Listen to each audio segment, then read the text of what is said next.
Hi යාළුවනේ ඔන්න අද කතා කරන්න යන්නේ ගිනි පිග් සිරතුළුන්ගේ කෑම ගැන. ඉතින් අපි බලමු මෙයාට මොනවද අපි කන්න දෙන්න හොඳ කෑම කන්න නොදෙන හොඳ නැති කෑම මොනවද කියලා. එහෙනම් වීඩියෝ එක ඉවරනකම් බලන්න. මේ තියෙන්නේ ඉලුක්. ගිනි පිග් චූටි කාලේ මේ ඉලුක් තියලා එයාගේ දත් ශක්තිමත් කරගන්න. ඊට පස්සේ එයාට මේ එළවලු දෙන්න.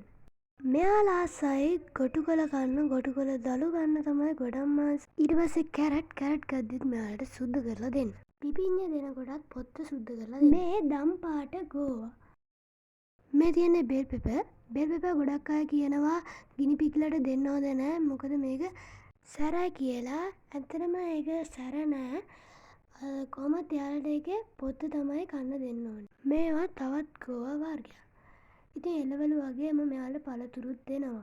ඉතින් මේ පළතුරු ගද්දී ඉදිච්ච පළතුරු ගන්න ඕනේ. ගොඩක් අයට තවත් ප්‍රශ්නයක් වෙලා තියෙනවා මේ බත් දෙනවද කියලා. ඇත්තටම කිව්වොත් හුරු කරොත් නම් මෙයාලට දෙන්න පුළුවන්.